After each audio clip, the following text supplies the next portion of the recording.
तो भारतीय बाजारों में आज का दिन एक दायरे भरा दिन ही रहा, जहां पर बहुत ज्यादा कोई फायरवर्क नहीं रहा मार्केट में, लेकिन हाँ बहुत बिकवाली भी नहीं रही। एक रेंज बाउंड ट्रेड ही बनता हुआ दिखाई पड़ा। आधा परसेंट के आसपास का ड्रॉप रहा सेंसेक्स में। निफ्टी करीब करीब आधा परसेंट नीचे रहा। निफ्टी बैंक करीब आधा परसेंट के आसपास की गिरावट यहां रही। Mid cap index flat to negative रहा। स्मॉल कैप इंडेक्स भी करीब करीब फ्लैट टू नेगेटिव साइड पर कामकाज करता हुआ दिखाई पड़ा। आज एडवांस क्लाइंट के लिहाज से करीब 1100 साढ़े 1100 शेयर तेजी में कामकाज कर रहे हैं और 13 साढ़े 1300 शेयरों में बिकवाली देखने को मिली। मोर और लेस आप मान लो 50-50 का रेशियो, हर एक शेयर की तेजी के सामने एक शेयर जो कि मंदी में कामकाज करता हुआ दिखाई पड़ा। स्टॉक स्पेसिफिक बात की जाए तो सबसे पहले आज जहां प्रेशर मार्केट्स के अंदर आता हुआ दिखाई पड़ा, उसमें आज बिकवाली थी। टाटा सबसे ज्यादा खरीदारी थी निफ्टी की टॉप गेनर्स में। टाटा कंज्यूमर में करीब 2% ऊपर, टाटा स्टील करीब 2% ऊपर, हिंडाल्को करीब करीब 1% के आसपास की बढ़त और एम&एम करीब करीब आधा परसेंट के आसपास के इजाफे के साथ ये भी बंद होता हुआ दिखाई पड़ा। आज निफ्टी गिरने वाले शेयरों में टेक महिंद्रा करीब 3% बिकवाली यहां देखने को मिली। इंडसइंड बैंक करीब 2% नीचे रहा। इन्फोसिस करीब करीब 2% नीचे रहा और विप्रो भी रफली 1.5% के आसपास की बिकवाली के साथ कामकाज करता हुआ दिखाई पड़ा। आज मिड कैप के चढ़ने वाले शेयरों में सोना कॉमस्टार करीब 7% की तेजी यहां देखने को मिली। प्रेस्टीज एस्टेट करीब करीब 4% ऊपर रहा। यूपीएल 3% ऊपर रहा और साथ साथ एचडीएफसी एएमसी करीब करीब 3% के आसपास की बढ़त के साथ ये भी कामकाज करता हुआ दिखाई पड़ा। मिड कैप के गिरने वाले शेयरों में भारत डायनामिक्स करीब 3.5% नीचे रहा। वारी एनर्जी करीब 2.5% नीचे रहा। बीएससी 2% नीचे रहा और माझगांव डॉक करीब करीब 2% के आसपास की बिकवाली यहां पर भी आते हुए दिखाई पड़ी।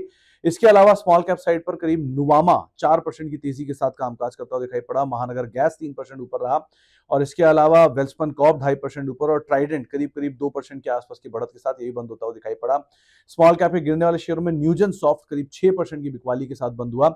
इसके नंबर्स का इंपैक्ट रहा। स्वान एनर्जी लगातार तेजी के बाद 3% नीचे, एमसीएक्स 2% नीचे और साथ साथ 1.5% के आसपास की बिकवाली बीईएमएल के अंदर भी आते हुए दिखाई पड़ी।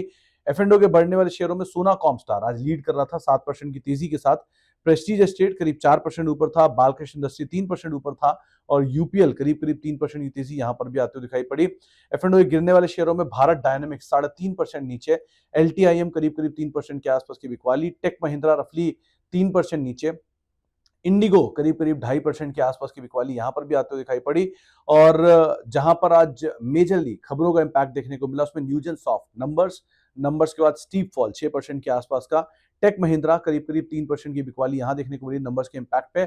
सोना कॉमस्टार आज 7% चला क्योंकि बाजार में खबरें थी कि बीवाईडी और टेस्ला के साथ एक करार कर सकते हैं, जिसका इंपैक्ट आता हुआ दिखाई पड़ा। एलटीटीएस एक और ऐसा नाम करीब करीब 2% की तेजी के साथ ये भी बंद होता हुआ दिखाई पड़ा।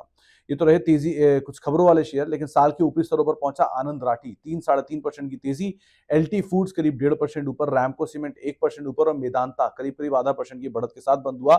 और इसके अलावा कुछ और नामों की बात की जाए तो असाही इंडिया ग्लास करीब 3% ऊपर, ये भी नया ऑल टाइम हाई। सिरमा एसजीएस लगातार तेजी ऑल टाइम हाई पर ये शेयर।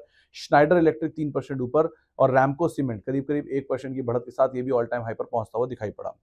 तो ये तो रहा आज का पूरे दिन का लेखा जोखा। कल के लिए बाजार के जानकार मानते हैं कि आप निफ्टी में बिकवाली करेंगे, लेकिन 25,100 के नीचे जाने पर आप बिकवाली करेंगे। उस समय पर आपका स्टॉप लॉस रहेगा 25,200 का। उस समय पर आपका टारगेट रहेगा 24,850 का। लाइकवाइज निफ्टी बैंक भी आप 56,750 के नीचे बिकवाली करके चलेंगे और करीब करीब 56,900 आपका उस समय का स्टॉप लॉस रहेगा। 56,400 के टारगेट्स के लिए आप उस समय पर बिकवाली करके चल सकते हैं।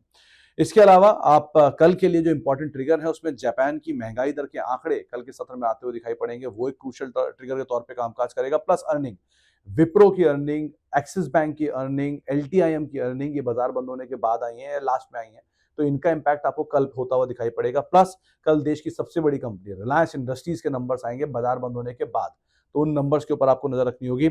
जेएसडब्ल्यू स्टील की अर्निंग्स आएंगे, उस पर नजर रखनी होगी। एल&टी फाइनेंस के नंबर्स आएंगे, बंधन बैंक के नंबर आएंगे और एमआरपीएल इनके नंबर्स आते हुए दिखाई पड़ेंगे, तो इनके नंबर्स के ऊपर भी आपको नजर रखनी होगी। तो मार्केट बहुत हद तक स्टॉक स्पेसिफिक अप्रोच के साथ कामकाज कर रहा है, बहुत ही सीमित दायरे में कामकाज कर रहा है और प्लस अर्निंग्स के ऊपर रिएक्ट कर रहा है। और गोइंग फॉरवर्ड कई सारी लिस्टिंग भी होंगी, तो उन लिस्टिंग्स के ऊपर, अर्निंग्स के ऊपर, स्टॉक स्पेसिफिक स्टोरी के ऊपर आपको अदरवाइज नजर बनाकर रखनी होगी। यूपीएस चुने या एनपीएस में ही बने रहें, सरकारी कर्मचारियों की सबसे बड़ी उलझन अब होगी दूर। मनी 9 पर लॉन्च हो रहा है यूपीएस का सबसे आसान कैलकुलेटर।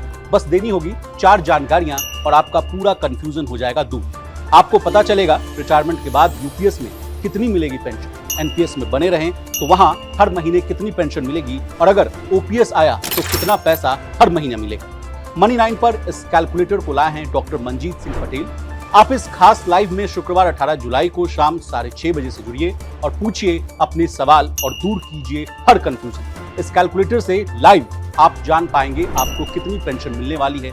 इसके अलावा मंजीत पेंशन का गणित भी आसान भाषा में समझाएंगे कि कितनी पेंशन आपको मिलने वाली है। तो भूलिए मत, आपको आना है शुक्रवार शाम 6:30 बजे सिर्फ मनी 9 यूट्यूब चैनल पर एक्सक्लूसिव।